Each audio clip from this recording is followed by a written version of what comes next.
Bienvenue pour cette vidéo qui porte sur les business models dans le cadre de la semaine consacrée à la stratégie d'entreprise. Aujourd'hui, nous allons aborder la question des business models que l'on peut trouver sous d'autres dénominations, par exemple les modèles d'affaires ou encore les modèles économiques. Ces trois termes recouvrent une même réalité. Deux points à retenir. Premier point, l'utilité d'un business model. À quoi ça sert et quelle est son utilité du point de vue managérial.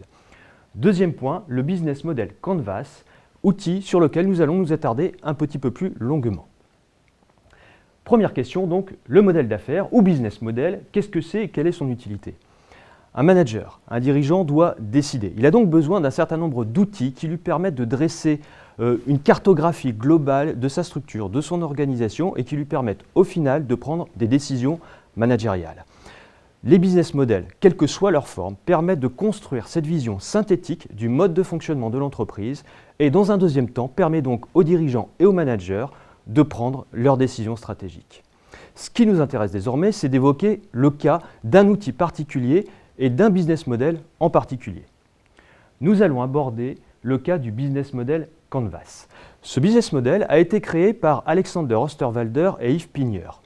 L'intérêt majeur de ce business model, c'est de nous fournir un tableau, vous le voyez ici, un tableau synthétique de 9 cases qui nous permet de dresser un état des lieux, une cartographie du mode de fonctionnement du business de l'entreprise, de son modèle d'affaires. Prenons ces cases une par une. Première case, ce par quoi il faut rentrer, ce par quoi il faut entrer dans le business model, comment vous devez vous approprier cet outil. Première case, les segments de clientèle. En d'autres termes, une entreprise, une organisation s'adresse à des clients, s'adresse à un public. Quel est votre public? Quels sont vos clients? À partir de là, il s'agit pour vous de déterminer quels sont les publics cibles les plus adéquats par rapport aux produits que vous souhaitez fournir, aux produits que vous souhaitez leur proposer. Vous pouvez cibler par exemple un public plutôt jeune, de 15 à 25 ans, un public plus âgé, à partir de 55 ou de 60 ans. L'idée du ciblage et des segments de clientèle, c'est de déterminer quel est votre public cible. À partir de là, la deuxième case porte sur les propositions de valeur. Quelle est la proposition de valeur que vous allez apporter à votre clientèle? En d'autres termes, c'est votre produit, c'est votre journal, c'est votre site internet, c'est votre radio, c'est le positionnement éditorial de votre média. Le troisième élément, c'est le canal de distribution. En quoi consistent les différents canaux de distribution de votre outil? On peut imaginer que ce canal de distribution soit unique, que ce soit une radio ou que ce soit une télévision. Mais on peut imaginer, et c'est d'ailleurs le cas de plus en plus, que votre canal de distribution soit ce que l'on appelle aujourd'hui du multicanal. En d'autres termes, vous diffusez votre information, vous diffusez vos programmes sur Internet, sur la télévision, par l'intermédiaire des smartphones, par exemple. Il s'agit d'envisager la multiplicité des canaux de distribution en lien avec votre proposition de valeur, en lien avec les produits que vous avez construits. Le quatrième point porte sur la relation, sur les types de relations que vous souhaitez nouer avec votre clientèle, avec vos segments de clientèle. Il est évident qu'en fonction des segments de clientèle qui sont les vôtres, vous n'allez pas adopter le même mode de relation. Dans le cadre des sites internet, par exemple, des sites d'information, on s'aperçoit qu'il y a une importance tout à fait particulière des commentaires apportés par le public. Et dans le cadre spécifique des sites d'information, la relation avec les clients va être largement conditionnée par l'interaction que vous allez mettre en œuvre, que vous allez créer sur la plateforme web de votre média. Le cinquième point, les sources de revenus. Qu'entend-on par source de revenus? Quel type de revenu en fait génère vos propositions de valeur, génère vos produits? Est-ce qu'on parle ici d'abonnement et donc de revenus réguliers, récurrents qui reviennent semaine après mois, semaine après semaine, mois après mois, année après année, ou est-ce qu'on parle de revenus ponctuels qui seront liés à des ventes ponctuelles d'un journal par exemple? Passons au sixième point, qui porte sur les partenaires clés. Qu'entend-on par partenaires clés? On parle ici des partenaires externes de l'entreprise qui lui permettent de structurer la distribution de son produit.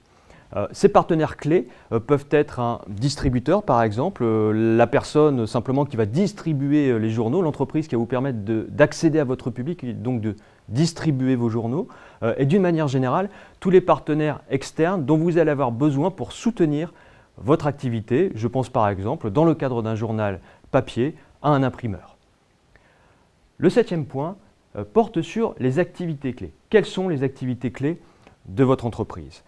Si, par exemple, dans le cadre du développement de votre média Internet, vous avez besoin de développer un certain nombre de vidéos, vous avez besoin du coup, en termes d'activités clés, d'abord de développer les compétences de vos journalistes pour permettre de développer ces vidéos, mais également de développer des compétences internes qui permettent d'appuyer cette production vidéo, et donc la dimension production sera internalisée au sein de l'entreprise. Et ça constituera donc une activité clé de l'entreprise. Dans d'autres entreprises, dans d'autres médias, la question de la production pourra tout à fait être externalisée et ne constituera donc pas une activité clé au sens des entreprises qui internaliseront cette activité.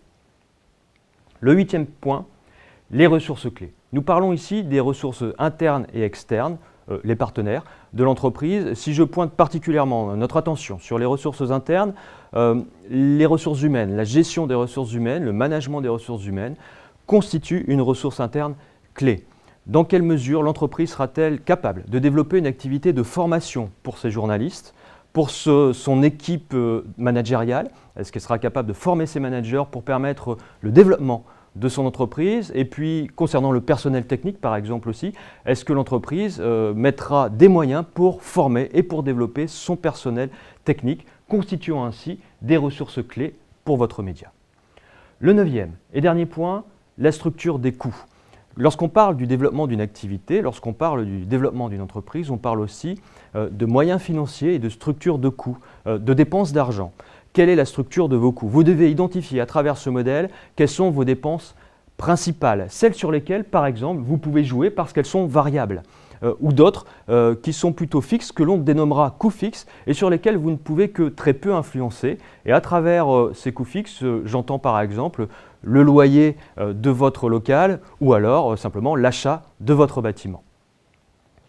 Au final, vous l'avez compris, ce business model Canvas a un intérêt tout particulier parce qu'il vous permet de dresser une photographie globale de votre entreprise. Alors, aucun outil de gestion n'est parfait.